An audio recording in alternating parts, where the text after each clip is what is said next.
The sun shone with suspicious cheer over the village of High Welham, casting golden warmth on the bunting-strung hedges and perfectly pruned rose-beds. It was the kind of day one might call idyllic, if not for the undercurrent of competition that pulsed beneath the chatter of tea-sipping matrons and long-gazing gentlemen. Dovecote House, the largest and most ostentatious estate in the village, was playing host to the annual High Welham Garden Society summer party, cherished, if subtly combative, tradition. Garden benches had been draped with floral cushions. Tiered trays groaned under the weight of cucumber sandwiches and Victoria sponge, and Lady Diana Reeves, the hostess, presided over it all like a queen surveying her dominion. Miss Jane Marple, a neat figure in lavender, sat near the herbaceous border beneath a striped parasol. A plate of lemon drizzle rested untouched on her lap as she nodded benignly at the steady parade of villagers greeting her. She was not a member of the garden society herself. Her own roses were far too modest for such glory, but she was a reliable presence at its functions. Indeed, as several villagers whispered, it simply wouldn't feel proper without her quiet knitting and politely disarming questions. The talk of the party, aside from the tragic pruning accident that had befallen Reverend Chiswick's clematis, was a guest of honor Sir Geoffrey Oxley, noted collector, amateur historian, and something of a celebrity in the region thanks to his televised lecture series on mysteries of the British Empire. Sir Geoffrey, with his shock of white hair and gold-rimmed spectacles, stood beside Lady Diana's prized lavender bush, holding court with a glass of sherry and an ivory figurine displayed prominently on a velvet cloth. It was a curious piece, no more than 6 inches tall, carved into the form of a crouching figure with exaggerated limbs and an inscrutable expression.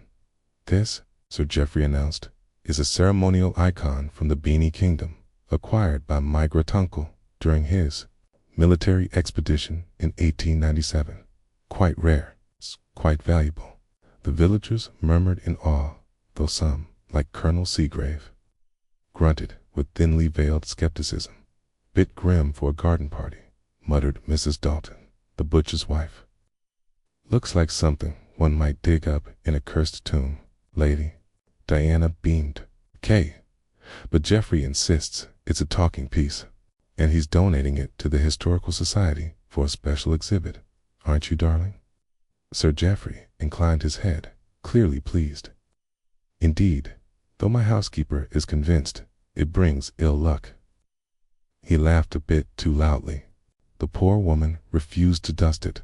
A gust of wind ruffled the velvet cloth. Miss Marple, still knitting, glanced up briefly at the figurine. Her pale eyes lingered just a moment longer than might be expected before returning to her needles, and then, quite without warning, a shriek cut across the hum of conversation. It came from the drawing-room.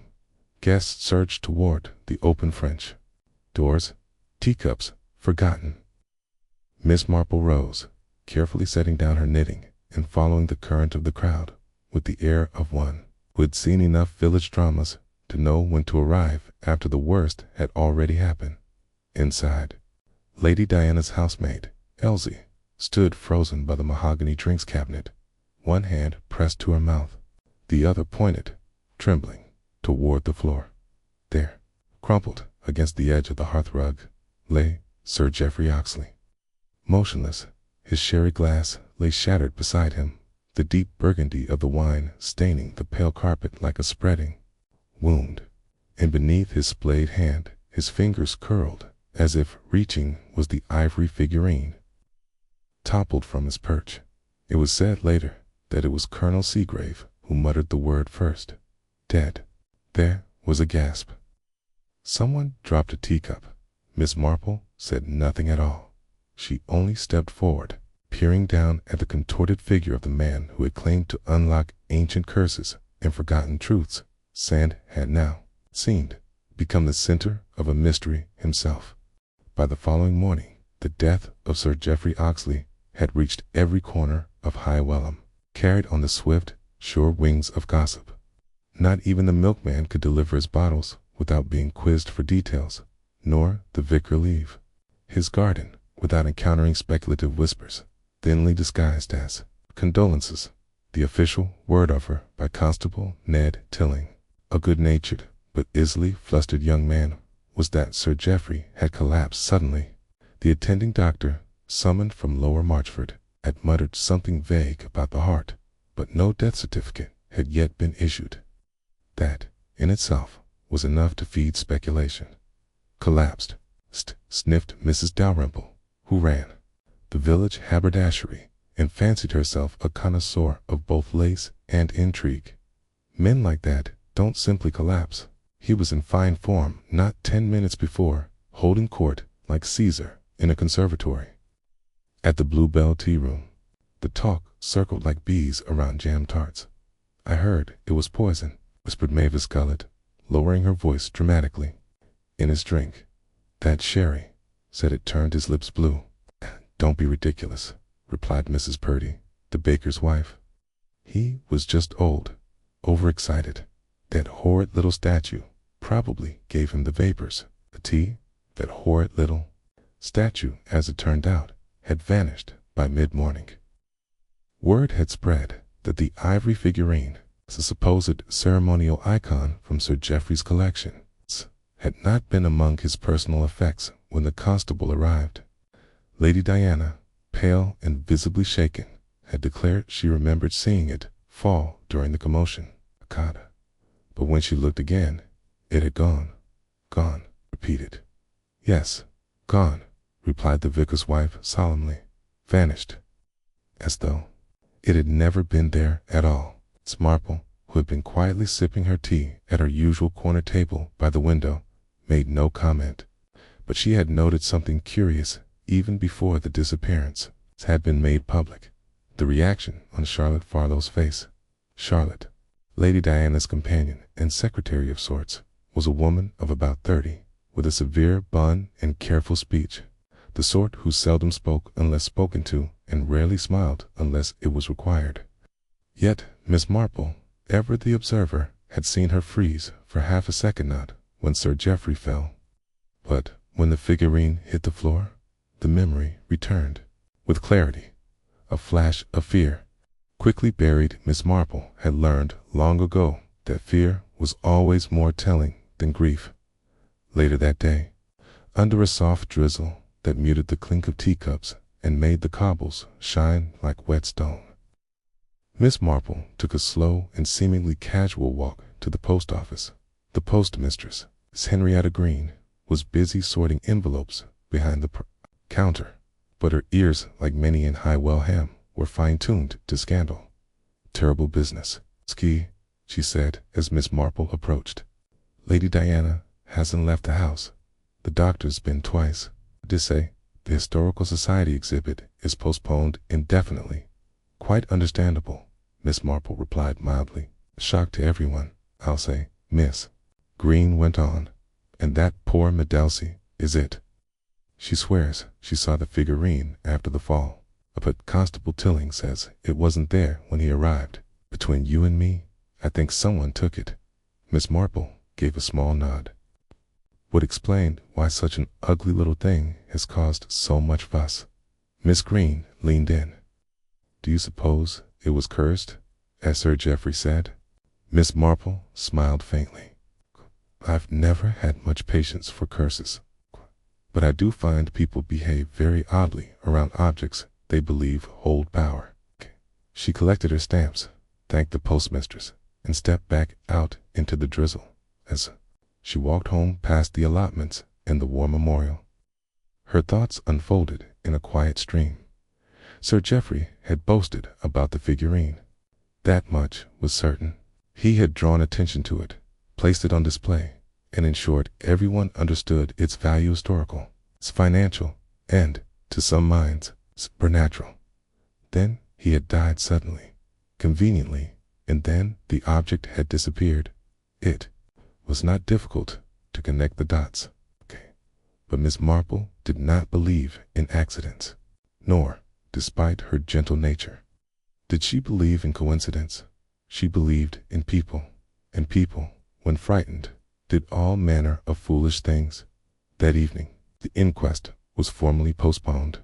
The coroner, citing irregularities in Sir Geoffrey's medical history and the sudden nature of his collapse, insisted on a post-mortem. It was a word that sent a fresh shiver through the village. Miss Marple sat by her fire, knitting in her lap, and thought again of Charlotte Farlow. She thought, too, of Lady Diana's sudden evasiveness, of the maid's pale face, and of a brief conversation overheard at the edge of the rose garden, the one between Colonel Seagrave and the vicar. He was bluffing. "That's all I'm saying," the colonel had muttered. "Bluffing about that will. He said he'd changed it, but you know the type, he'd like to wave things about. You ask me, he never filed a thing. He changed will." Now that was interesting. Miss Marple reached for her notebook and made a small, precise entry. The next morning, a knock came at her door. When she opened it, she found Charlotte Farlow standing in the early light, her gloved hands trembling slightly. I hope I'm not intruding," she said. "I wondered if I might speak with you. Just for a moment." Miss Marple stepped aside with a quiet nod. "Of course, my dear. Come in." As Charlotte entered the sitting room, she hesitated, her gaze flitting toward the hearth, the floral wallpaper, the gently steaming teapot. "It's just something's not right," she said at last. "About what happened? About Sir Geoffrey." Miss Marple poured her a cup of tea, her expression calm. "I quite agree." Charlotte Farlow sat upright in the chintz armchair opposite Miss Marple, her posture stiff, her gloved hands wrapped tightly around the teacup. Her face, though pale, was composed, but Miss Marple noticed the subtle tension in her jaw, the slight tremor as she raised the cup to her lips. "I'm not sure why I came," Charlotte said at last, her voice careful, practiced. "Perhaps just to speak to someone who wasn't part of it all." Miss Marple gave her a kind, non-committal smile. "It can be helpful, dear. A fresh set of ears, especially when one finds oneself tangled in a most unpleasant event." Charlotte hesitated. "I've known Lady Diana since I was a girl. She was a friend of my mother's. I started helping with the house after my father died. It's never been easy, but I owe her a great deal." "Of course," Miss Marple said gently. "She speaks very highly of you." A slight frown touched Charlotte's brow. "Does she? I'm never quite sure. She has a way of, well, she forgets people, sometimes. Even the ones standing beside her." Miss Marple said nothing, letting the silence draw out just a beat longer than comfort allowed. "I only meant," Charlotte continued, setting her teacup down too quickly, "that sometimes people assume I know more than I do about Sir Geoffrey. For instance." Miss Marple tilted her head. "Did you?" There was a pause. "Not really," Charlotte said at last. "He visited often over the years. Always charming, always full of stories. But I don't believe he ever told the same one twice. I think he liked the attention more than the truth." "Did you see him arguing with anyone that day?" Miss Marple asked, her voice mild. Charlotte hesitated, eyes flickering. "Not exactly arguing. There was some tension, I suppose. Colonel Seagrave seemed on edge. He didn't like Sir Geoffrey. Said something under his breath when the Figurine was being shown. Something about cheap theater, but that was all." Miss Marple nodded. "And you, Miss Farlow? How did you feel about the Figurine?" Charlotte blinked. "I don't know." "What you mean? I imagine you heard the stories. The curse, it's a superstition." Charlotte gave a short laugh, but it didn't quite reach her eyes. "That sort of thing is nonsense, isn't it?" "Some nonsense has teeth," Miss Marple said gently, "especially if enough people believe in it." Another silence stretched between them. Then, unexpectedly, Charlotte leaned forward. "Do you think someone killed him?" Miss Marple did not answer immediately. She lifted her cup, sipped her tea, and set it down with care.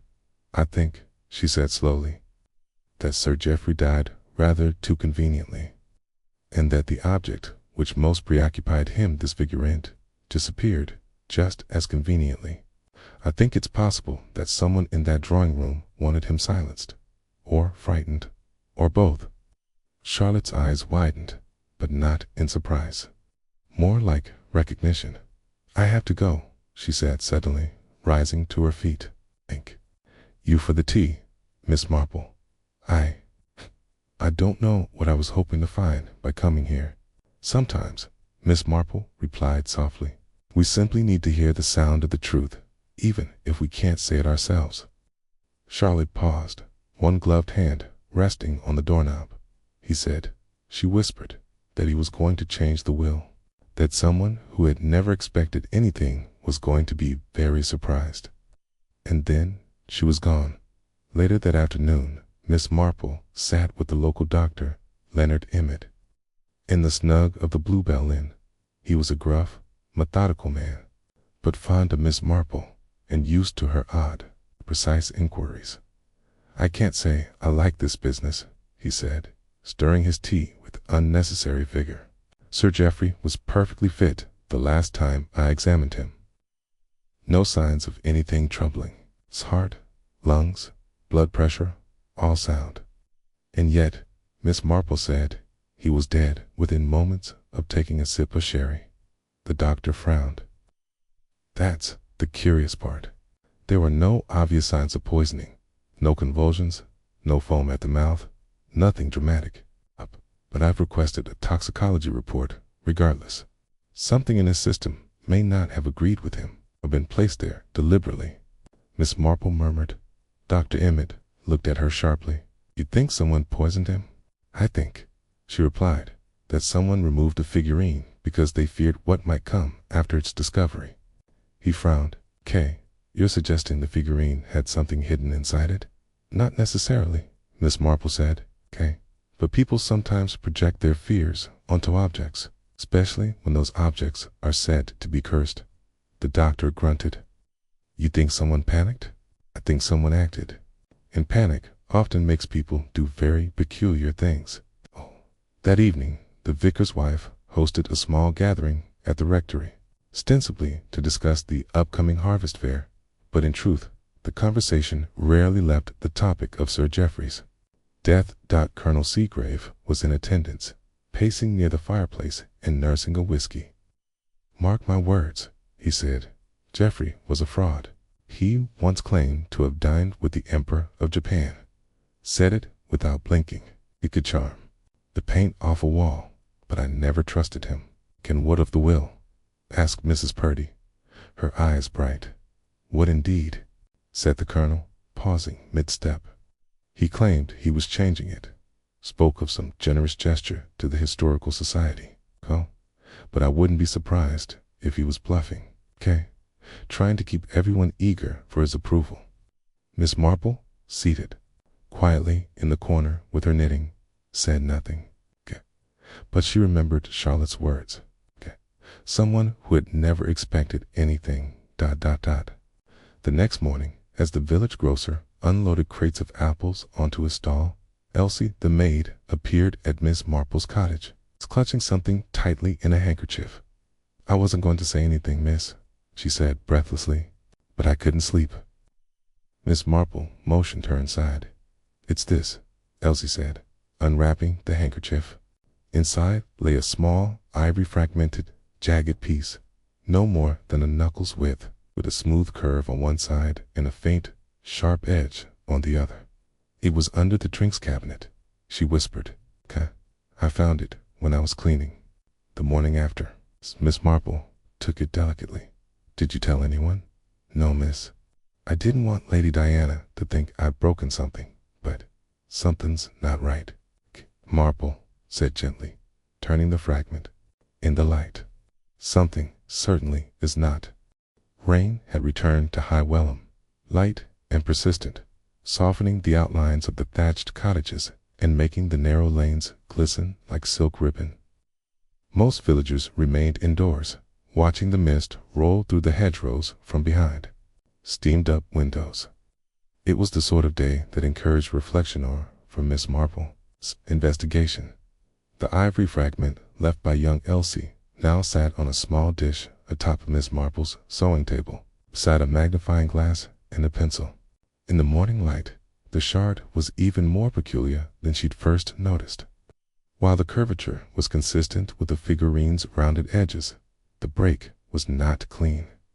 The fracture bore a splintered edge, and most curiously, fine brown residue clung to one corner. Miss Marple examined it through the lens. It was not dust, nor dirt. It was something sticky, dried like the remnants of glue. She folded her hands. Something had been affixed to the figurine, or perhaps hidden inside. There had been rumors, of course, that Sir Geoffrey believed the figurine was more than it appeared. He'd implied as much in his speech, spinning tales of colonial secrets and ceremonial idols. The villagers had laughed, nodded, dismissed it as showmanship. But what if it hadn't been an act? What if Sir Geoffrey truly had discovered something inside the Ivory and someone else knew it? That afternoon, Miss Marple paid a quiet visit to the Historical Society. The building, once a schoolhouse, was tucked behind the green. A modest stone structure with ivy-clad walls and creaky wooden floors. Inside, the air smelled of parchment and dust. Miss Pettingle, the society's elderly curator, greeted her with a distracted smile. "Oh, Miss Marple, we've been in a state, haven't we? It's dreadful business with poor Sir Geoffrey, and the figurine such a loss. Key had promised to loan it to us, you know, had an entire case prepared." "Was the exhibit already catalogued?" Miss Marple asked innocently. "Oh yes, Sir Geoffrey was quite precise, brought the paperwork himself." Miss Pettingle bustled over to a narrow filing cabinet and produced a slim folder. Miss Marple leafed through the contents. Descriptions, provenance, photographs. But one line stood out. Crouching figure. Hollow core suspected. Sealed base resin or adhesive. Owner believes hidden compartment may exist. No damage permitted.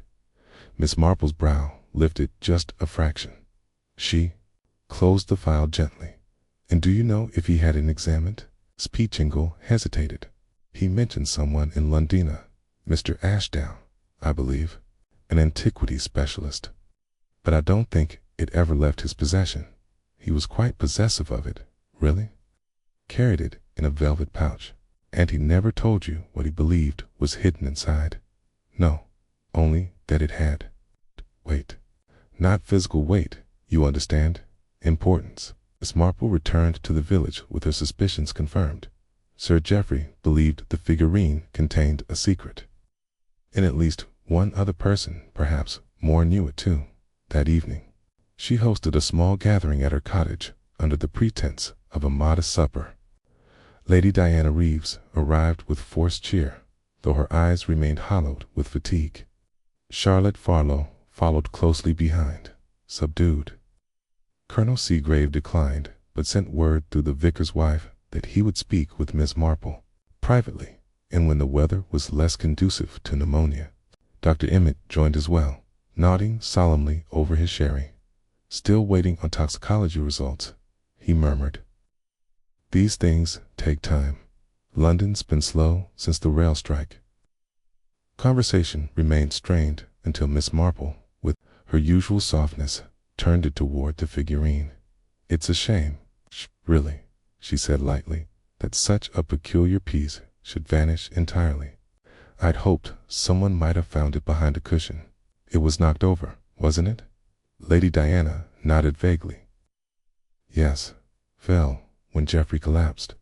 I remember seeing it on the floor." "But not after?" Miss Marple asked gently. Lady Diana hesitated. "Okay? No, I assumed someone picked it up." Charlotte sipped her tea, saying nothing. Dr. Emmett looked between them. "You think it was taken deliberately?" "I think," Miss Marple replied, "that a great deal of noise was made that day, and people tend not to notice what vanishes in the noise." Charlotte's cup rattled faintly as she set it down. Miss Marple turned to her. "I wonder, my dear, whether Sir Geoffrey ever spoke to you in private about the figurine. Perhaps hinted at a change in his affairs." Charlotte's eyes flickered. but her voice was steady. Only once, a few days before the party, he said he'd made a new will, that certain people had been adjusted. I assumed he meant Lady Diana. They weren't especially close, despite appearances. Lady Diana stiffened, color rising in her cheeks. I hosted him. He was an old friend of my late husband. What was I to do? Turn him away? No, Charlotte said quickly. Of course not. I didn't mean, but the tension in the room had shifted. Miss Marple waited. Lady Diana, suddenly very still, set down her fork. There was a letter, she said quietly. Everyone looked at her after Jeffrey died. I didn't mention it seemed to sort it, but it came 2 days after. No return address. Just a single line. It's not the will you think it is. Later that night, Miss Marple sat by her fire and considered the weight of that anonymous letter. Someone had wanted Lady Diana to doubt her standing, perhaps even provoke a confrontation. But more importantly, he confirmed that someone else knew about the new will, and if Jeffrey had hidden it somewhere, perhaps inside the figurine, would explain both his sudden death and the object's convenient disappearance. But that raised the question, who had the most to lose if that will had indeed been changed? Miss Marple stood and went to her bureau. From it, she removed the ivory fragment Elsie had brought her. Then she took up a thin brass pin from her sewing kit and scraped gently at the dried residue on the broken edge. The faint scent that rose was unmistakable resin, so the figurine had been sealed and cracked open, and someone in High Welham had opened it before it was ever displayed at the garden party, which meant the missing figurine wasn't taken in panic. It was taken to cover up what had already been done. The following morning dawned gray and thick with fog, the kind of clinging mist that blurred edges and encouraged secrets to linger in hedgerows. High Welham, with its hedged lanes and weather-worn fences, seemed more hushed than usual. The village went about its quiet routines. Milk bottles collected, shutters opened. Dogs walked. There remained a sense that something beneath the surface had shifted. Miss Marple had already risen. Her breakfast tray, half-eaten, rested beside a small satchel in which he had packed the ivory shard, the sewing pin, and her notebook. She tied her scarf neatly under her chin and set out, boots crunching lightly on the gravel.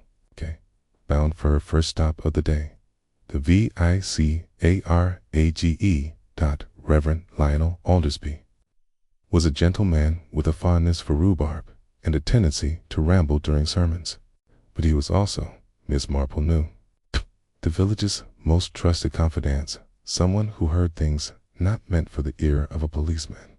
I wonder, she said, as they sat over tea in the vicar's study, if you recall any mention of Sir Jeffrey's will. He was a man with a strong sense of theater. I imagine he liked to stir expectations. Reverend Aldersby considered. He did mention it to me, quite vaguely, a few weeks before his death. Said he was correcting old debts. Curious turn of phrase. At the time, I assumed it was about finances. Did he say where he kept his affairs? I believe he had a solicitor in Market Dean, but more recently he mentioned keeping important items close, hidden in plain sight, he said. I thought it a poetic musing. Miss Marple smiled faintly. And yet the figurine disappears. A sealed object, a vanished will. It hardly feels poetic now, does it? From the vicarage, Miss Marple walked to Dovecote House. Lady Diana Reeves received her with a stiffness that belied her usual charm. She was dressed impeccably, as always, though her eyes betrayed a fatigue deeper than sleep could mend. "I've had no appetite," she confessed, leading Miss Marple into the sunroom. "And it's not just the loss of Jeffrey, it's the insinuations, the whispers." Miss Marple settled herself, knitting in her lap, though the needles remained still. "You've lived with expectations for a long time, my dear, I imagine." Jeffrey represented something more than old acquaintance. Lady Diana didn't answer at first. Then, "My husband always admired him," said Jeffrey would do the honorable thing by us one day. I think I held on to that idea longer than I ought to. You believed you'd be remembered in his will. Lady Diana looked away. It wasn't about money. It was about place, about mattering. After all the years I spent hosting him, fussing over his lectures, arranging rooms, tea, and when he hinted he'd changed it, I felt uneasy, but I didn't ask. I thought it best not to appear grasping until the letter arrived. Yes, her voice dropped. I haven't told anyone else? Miss Marple watched her over the rim of her teacup. Tell me, did Geoffrey ever confide in Charlotte Farlow? Lady Diana gave a tight smile. Oh, Charlotte. She was always the useful one. Quiet, efficient, grateful. She did everything that needed doing without needing to be seen. Yet, Miss Marple said softly, I suspect she saw more than anyone. Lady Diana looked sharply at her, then stood. She's been strange since the party. Distant, distracted. Yes, Miss Marple said, rising, as though carrying the weight of something broken. She found Charlotte not at Dovecote House, but in the village library, seated at a back table with an open book before her and ink smudged on one finger. Her face was pale, her eyes hollowed by something more than sleeplessness. You found something? Miss Marple said, by way of greeting. Charlotte looked up, startled. Kay, Miss Marple sat opposite her. You found the new will, didn't you? There was a long silence. Then, with trembling hands, Charlotte slid a folded document from the inside pocket of her coat. I found it the morning after, she whispered, inside a false compartment in the writing desk in the guest room. Drawer had a hidden lock I only knew to look because I once helped Sir Geoffrey unpack and noticed the drawer was shorter than it should be. And the figurine? Miss Marple asked gently. Charlotte hesitated. I found it broken before the party. I think Sir Geoffrey dropped it. There was resin and fragments. I gathered them, intending to tell him. But then I found the will. I saw my name. Voice cracked. I was one of the beneficiaries. He'd left me money. Not much, but something. It meant he'd seen me, not just as a girl fetching coats, but as someone who mattered. Miss Marple nodded. And then he died. I panicked, Charlotte confessed. I thought if the figurine was meant to hold the will end, it was broken. Someone might accuse me, or worse, Lady Diana would contest it. She was always watching. I took the will and hid it. I don't even know what became of the figurine after the party. I didn't take it. Miss Marple reached across the table and took her hand gently. I believe you, but hiding the will has only deepened the mystery. Charlotte looked up with tears in her eyes. Do you think someone killed him? Miss Marple's voice was calm. Yes, I do. And I believe the motive was not just fear of exposure, but the loss of entitlement. That evening, the post arrived late, brought by the grocer's boy due to the regular carrier's illness. Among the usual envelopes was one hand addressed to Miss Marple, no return address, but with an unmistakable, deliberate hand. Inside was a single sheet. The figurine was hollow. You were right. But what was hidden inside wasn't just a will. It was a secret, one Geoffrey would never have wanted revealed. Miss Marple read the line twice. Then she fetched her notebook and made a final entry under motives, legacy, entitlement, secrets, and, lastly, fear of being replaced. The fog that had lingered like an unwelcome guest finally lifted the following morning, revealing High Welham in a stark, pale light. The trees looked brittle against the sky, their bare branches tracing patterns like veins against the mist-bleached clouds. It was a morning that seemed to carry meaning, as though something long hidden were now ready to surface. Miss Marple, wrapped in a charcoal gray shawl and with a satchel over her arm, walked through the village with her usual unhurried tread. Her destination, the solicitor's office in Market Dean, some 6 miles away.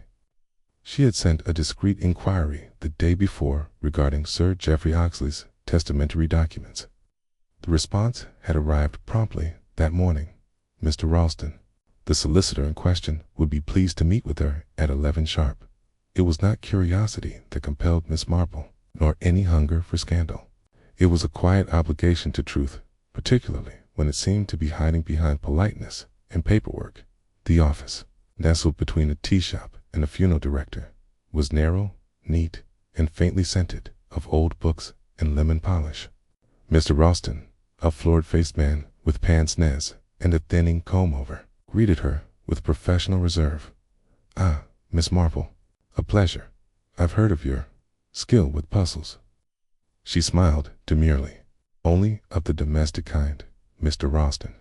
But I do have a question or two, if I may." Of course. I understand you were present at the unfortunate garden party." "I was indeed," she said, accepting a cup of tea.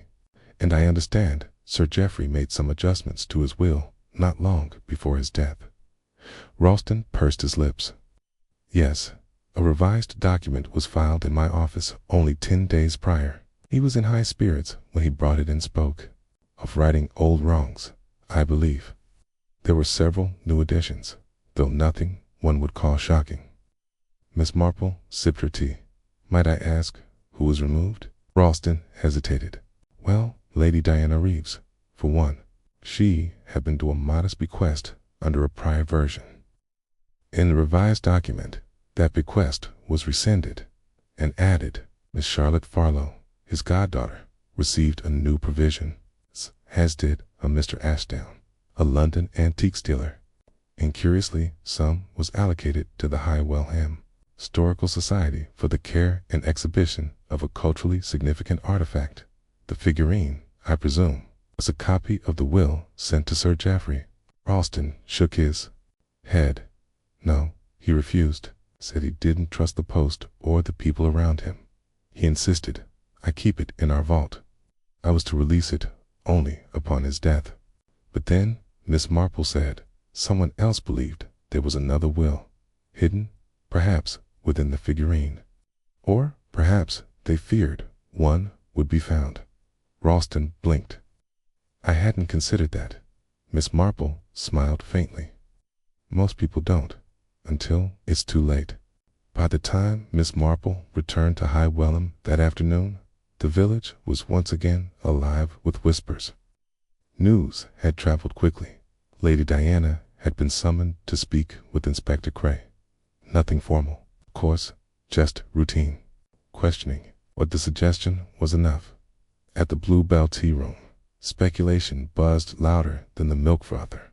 "She was furious when she found out about the will," said Mrs. Purdy, carefully buttering a scone. "I heard she told the vicar that Geoffrey had betrayed her." "Betrayed, indeed," huffed Mr. Jessup, the greengrocer. "I never trusted her little soirees. Too much French cheese. It's always a sign of trouble." That Miss Marple, passing through with a small basket of groceries, made no comment, but she noted the shift in tone. Just days ago, Lady Diana had been the village's grieving hostess. Now, she was teetering on the edge of suspicion. Due to evidence, there was none but because of story.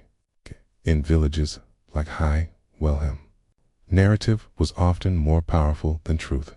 Inspector Cray arrived at Miss Marple's cottage not long after sundown. He looked weary, his collar damp from rain, his eyes faintly rimmed with sleeplessness. "She's lying," he said, stepping inside without ceremony. Miss Marple raised an eyebrow. "Lady Diana?" He nodded, removing his coat. "About her reaction to the new will. She claims she was shocked to hear she'd been cut out." "Huh? But I spoke with her housekeeper. Lady Diana had been ranting about Geoffrey's ingratitude for a week before the party. She knew." Miss Marple poured him tea. "Or suspected. She's got a temper. That much is clear, and she wasn't subtle about it." Miss Marple studied him. "But you're not convinced she killed him?" Cray shook his head. "I don't know. She had motive, but opportunity. Poison isn't easy. We're still waiting for the final report. but Dr. Emmett is certain it wasn't a natural death. No sign of stroke or cardiac failure. There was something in that, Sherry. Perhaps not in the glass at all, Miss Marple murmured. Perhaps it was in the bottle. Cray looked up. Miss Marple continued. Sir Geoffrey poured his own drink. Did he not? According to the maid? Yes. So someone need only tamper with the bottle earlier? Cray frowned. It was brought from Lady Diana's cabinet. Locked. Only 2 people knew where the key was kept, Miss Marple said. Lady Diana and Charlotte Farlow. Cray fell silent. She admitted to me, Miss Marple said gently, that she found the will. That she saw her name and panicked. But I believe she feared being accused. Not because she was guilty, but because she was, in that moment, visible. And that frightened her more than anything. Cray rubbed his jaw. So who? Miss Marple stood and retrieved a folded paper. From her satchel the anonymous note that had arrived the day before. Cray read it twice. The figurine was hollow. It wasn't just a will. It was a secret Geoffrey would never have wanted revealed. Cray blinked. What secret? Miss Marple sat once more, folding her hands. I believe someone broke open the figurine days before the party. Possibly weeks. Sir Geoffrey dropped hints about its importance, its weight. But what if what was inside wasn't just a will? What if it was something embarrassing, damaging to his reputation, such as letter, Miss Marple said, or a journal, or a confession? Geoffrey liked his legend. He didn't want to be seen as weak or fallible. But what if someone else discovered it firsthand, used it as leverage? Cray narrowed his eyes. A Colonel Seagrave. Miss Marple's smile was unreadable. He was bitter, and Sir Geoffrey had humiliated him more than once. But no. I believe the killer was someone who cared deeply about their place. Someone who believed they were owed. Cray stared at her. Lady Diana, again? No, Miss Marple said. I believe it was someone who never expected anything till they thought just for a moment that they might receive everything. Cray said nothing. Miss Marple sipped her tea. We must invite them, she said softly, to reveal themselves. Cray stared. How? She smiled. With an object. That Sunday, a quiet invitation was sent to a small list of guests. Lady Diana, Charlotte Farlow, Colonel Seagrave, Dr. Emmett, and the vicar. The gathering would be held in the reading room of the Historical Society, where Miss Pettingle had agreed grudgingly to reopen the figurine exhibit as a tribute to Sir Geoffrey. At the center of the room, under a fresh display case, sat an ivory figurine, or rather, a near-exact replica. Miss Marple, with the help of Mr. Ralston and the Ashdown antiques dealer in London, had arranged for a duplicate to be placed. The real figurine, broken, emptied, and thoroughly examined, was safely hidden. This is the one they expect, she told Cray, and that expectation will draw the truth to us. Cray glanced around the room as the guests began to arrive. Will it work? Miss Marple gave him a look of supreme calm. Oh yes, because whoever took the figurine will know this is not the real one. And their reaction, she said, her eyes, already scanning the faces of the gathering, will be very telling indeed. The Historical Society reading room, usually reserved for parish records and gently foxed copies of The Gentlewoman, had never seen so many polished shoes or such perfectly subdued expressions. Beneath the low oak beams, a circle of chairs had been arranged with symmetrical precision, and at the center, lit gently from above, stood the new glass case. Within it, poised on the velvet cushion, the shade of old claret, was the ivory figurine. Or, more precisely, a very convincing replica, too. The casual observer, it was identical, same posture, same elongated limbs, same eerie grin carved into the small, crouched figure. But to someone intimately familiar with the original, someone who had held it, studied it, broken its flaws, would be glaring. And it was precisely that recognition that Miss Marple was counting on. She sat in the back row of the room, knitting. in her lap, her eyes only rarely straying from her work. Yet her attention never wavered. Miss Marple had always found that people revealed more when they thought they weren't being watched. Inspector Cray stood near the door, arms crossed, taking silent note of every entry and every glance. He had his doubts. Of course, this was hardly orthodox procedure, but he trusted Miss Marple's instincts, however quietly deployed. The guests arrived in ones and twos. Lady Diana swept in first, dressed in gray silk, her lips set in a line too polished to be mournful. She took a seat near the case, casting only a single glance at the figurine before reaching for the tea tray. Colonel Seagrave, stiff and red-faced, grunted a greeting and settled heavily into a chair near the fireplace, where he proceeded to glare at everyone with equal suspicion. Dr. Emmett arrived with the vicar, murmuring something about digestive tinctures and the unpredictability of damp weather. Both men gave the case a glance, then exchanged polite comments about the velvet being a bit much. Then came Charlotte Farlow. She hesitated in the doorway just a moment too long, then stepped in, hands folded over her purse. Her eyes went immediately to the display and lingered. Miss Marple noted the pause. Charlotte took a seat beside the vicar and folded her hands again. They were trembling when Miss Pettingle rose to say a few words about Sir Geoffrey's legacy and the figurines. Historical context entirely fabricated for the occasion. Most of the room listened with polite disinterest, but a few watched each other. Miss Marple was not among the listeners. She was watching the watchers. The speech concluded with a modest smattering of applause. It was Miss Marple who broke the moment of silence that followed. "I wonder," she said in her calm, unhurried voice, "whether Sir Geoffrey ever told any of you what he thought the figurine truly meant." A ripple passed through the room, subtle but unmistakable. Colonel Seagrave scoffed. He made it up as he went. One week it was a fertility idol. The next it was cursed by some tribal priest. The man liked a bit of drama, did he? Marple asked, still knitting. "I suppose some would say so. But I rather think he liked to test people, to see how they reacted, much like the figurine itself." Lady Diana frowned. "What do you mean?" Miss Marple looked up, her needles pausing. "You see, the figurine was broken before the party, not during it, as many assumed." Charlotte's eyes widened slightly. "It was broken," Miss Marple continued, "and inside it was a hidden compartment. Something was stored there, something Sir Geoffrey did not want known, but someone else found it. And that knowledge shifted everything." Double quotes. Dr. Emmett cleared his throat. "Do we know what it was?" Miss Marple gave a faint smile.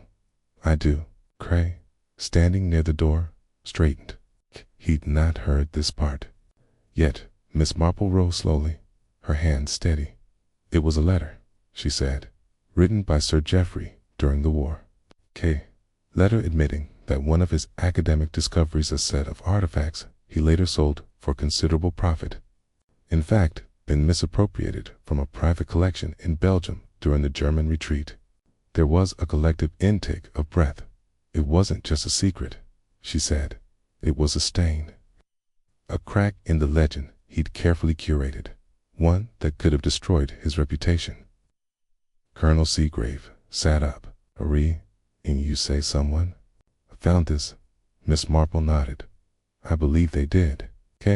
And I believe they used it to blackmail Sir Geoffrey, perhaps to ensure a change in the will, or to force a public confession, perhaps both." She stepped closer to the display case.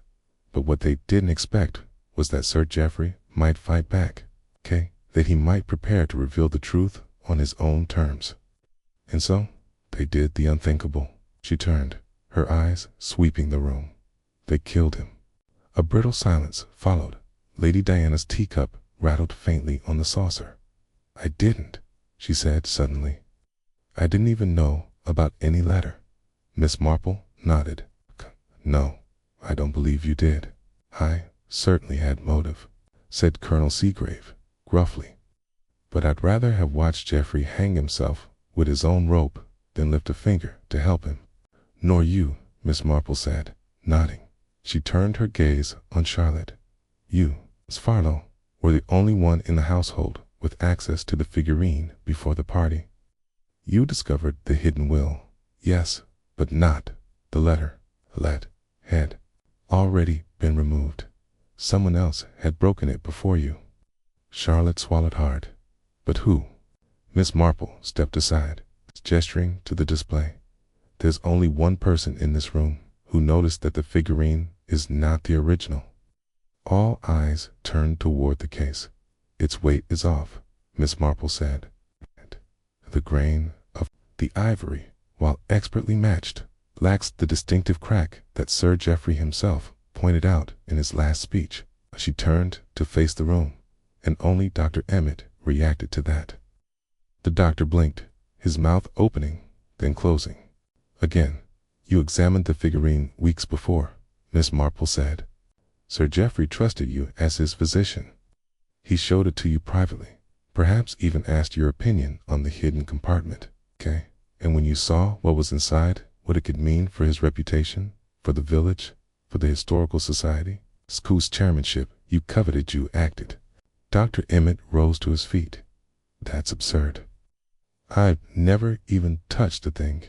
Cray stepped forward. "Doctor," Miss Marple's voice was soft now, "you're a man who has been quietly overlooked for years. Not quite important. Enough, not quite remembered. Sir Geoffrey never respected you, did he?" Emmett's voice was suddenly louder. "He was a fraud. He didn't deserve to be remembered." "And so you made sure," Miss Marple said, "that he wouldn't be." Dr. Emmett's shoulders sagged. He was going to burn the letter, pretend it had never happened, sweep it under the rug like everything else. He looked up, eyes glistening. "I didn't mean to kill him. I just wanted to frighten him. I spiked the bottle just enough to make him ill, but he must have taken too much, or maybe his heart really was weak." Silence followed. Cray stepped forward and gently took the doctor's arm. "It's done," he said. Miss Marple, still standing by the glass case, quietly resumed her knitting. The confession was taken. The case made its way, quietly, through the proper channels. In time, the village would speak of it in lower tones, allowing the memory to soften at the edges. Charlotte Farlow received her modest inheritance, and the Historical Society retained the replica figurine, while the real one was quietly retired. Miss Marple, for her part, returned to her garden and her letters, and when the vicar's wife asked her, weeks later, whether she had ever truly believed in the curse, Miss Marple smiled. "No," she said gently, "but I believe in guilt. And that, dear, is far more dangerous." It was not a courtroom, nor even a proper drawing room, but the reading room of the High Weldham Historical Society felt like a stage that evening. Yep, stage upon which truths long buried had been coaxed into the light. The replica figurine still rested under its glass, now a strange and hollow token of the real mystery that had surrounded it. And seated around Miss Marple, Inspector Cray, and Dr. Emmett's no vacant chair. The remaining villagers looked dazed.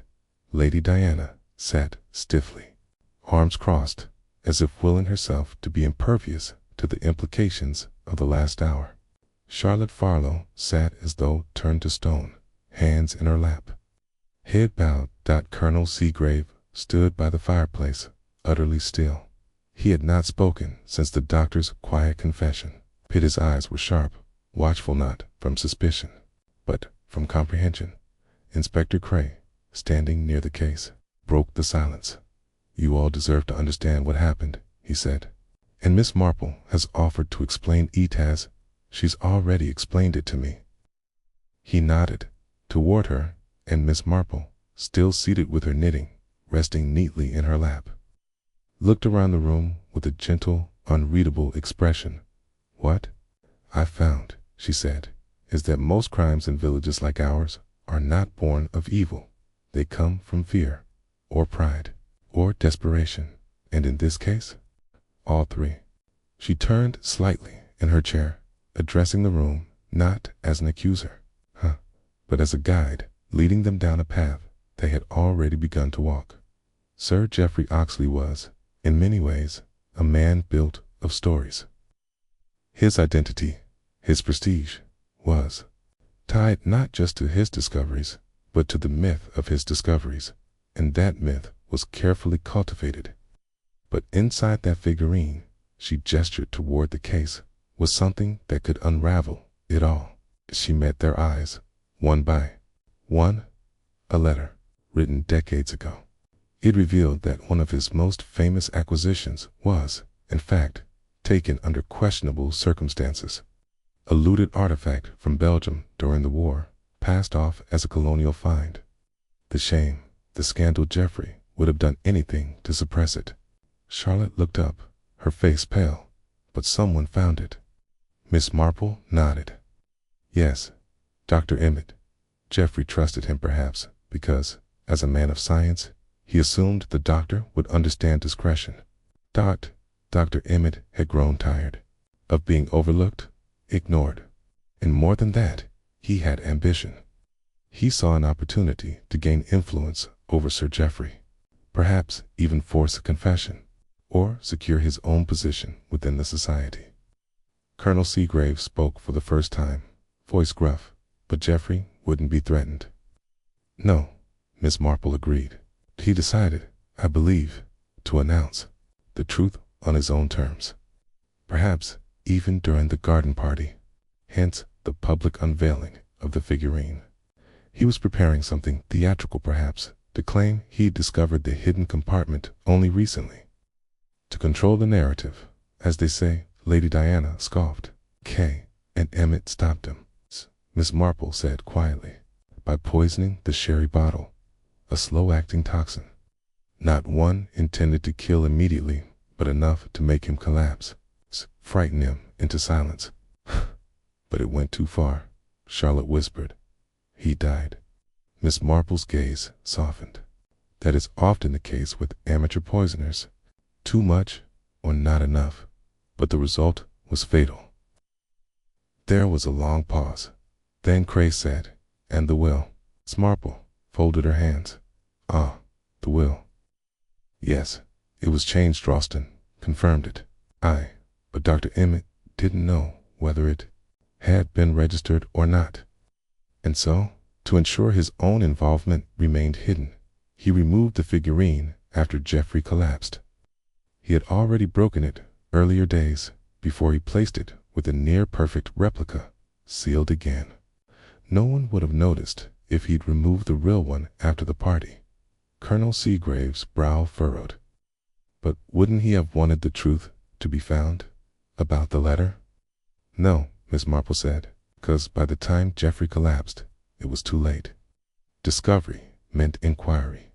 An inquiry might have led to Emmett's fingerprints on the fragments, or to someone realizing that the replica didn't quite match the original. The safest course was to vanish the object altogether and bury the truth with it. Cray nodded. Slowly, in the real figurine, recovered, thanks to an anonymous note, almost certainly from Charlotte, who feared what might happen if it remained hidden. It's found behind a loose panel in the doctor's surgery, smashed, emptied, but sufficient to confirm everything. Charlotte flushed but didn't speak. Lady Diana, meanwhile, turned to her with something unreadable in her expression. You knew? I found the will, Charlotte said quietly. I didn't know about the letter. I panicked. I was afraid. No one would believe I hadn't taken it, that I hadn't killed him. Lady Diana closed her eyes for a moment, then opened them again. I believe you, she said softly. I think I always did. The room seemed to exhale. Miss Marple gave a small smile. It's the kind that suggested more had been settled than just a mystery. That evening, the reading room emptied slowly. Colonel Seagrave was the last to leave, pausing beside Miss Marple as she rose from her chair. You know, he said, you'd have made a fine commander. cool under pressure, tactical, not easily rattled. Miss Marple chuckled. Oh, I imagine commanding a regiment and managing the Women's Institute are not all that different.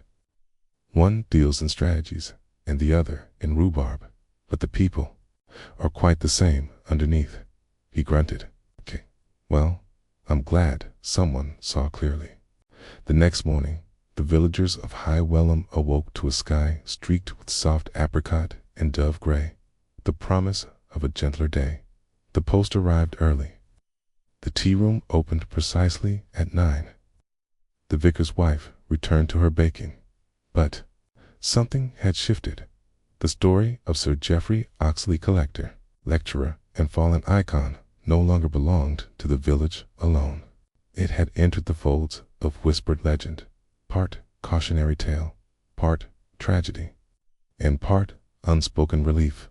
Miss Marple, returning from the greengrocer, paused on the lane to tie a loose shoelace and noticed a small envelope tucked into her garden gate. Inside, a pressed violet and a single line, written in Charlotte's unmistakable hand. Thank you for seeing what others wouldn't. Miss Marple tucked it into her coat pocket and carried on toward the cottage, the sound of bees returning to her rose beds. A week passed in that quiet, deliberate way of small English villages. High Welham did what it always did in the wake of scandal. It folded the story inward, tucked it into teacups and curtained windows, and began to behave as though nothing extraordinary had occurred at all. The Garden Society resumed its meetings. The vicar's sermon returned to Psalm 23, and at the Bluebell tea room, the return of lemon buns to the menu provoked more discussion than the confession of a local doctor ever had. But underneath it all, a subtle change had taken root. The villagers, once so enamored with Sir Geoffrey's flamboyance, now spoke of him in gentler, more cautious terms.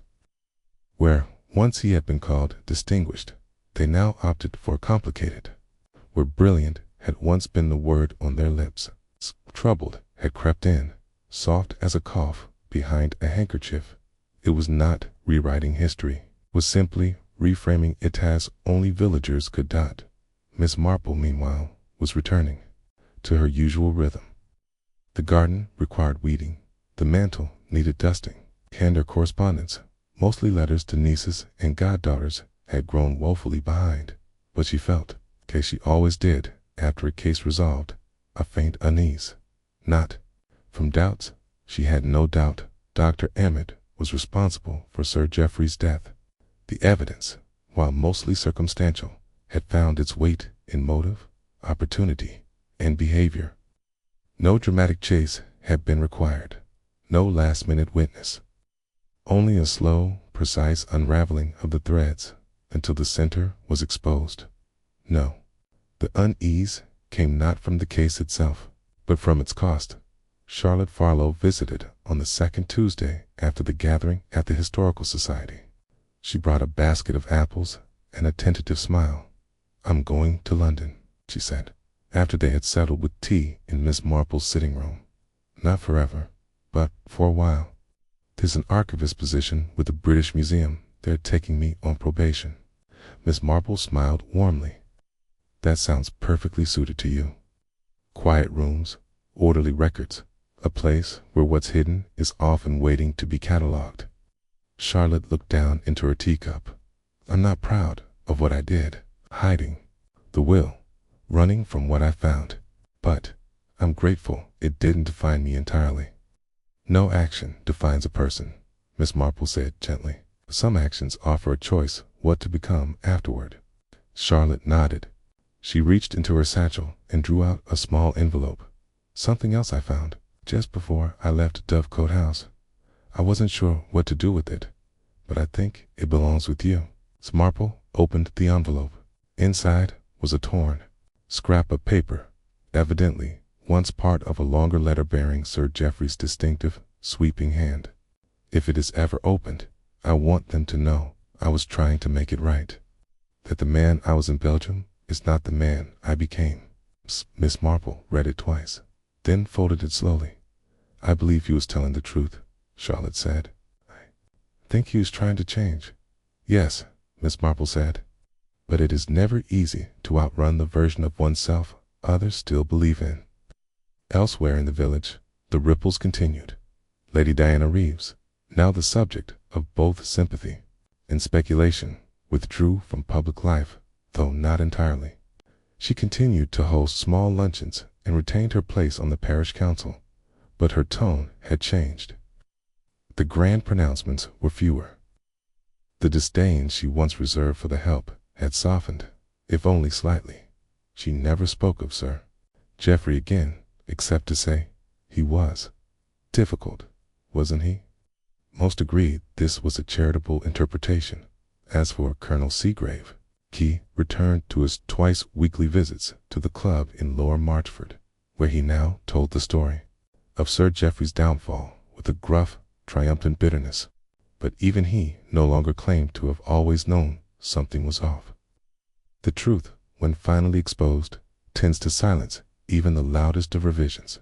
Inspector Gray, visiting Miss Marple on a blustery Thursday, stood for some time in her garden, watching the roses twitch under the wind.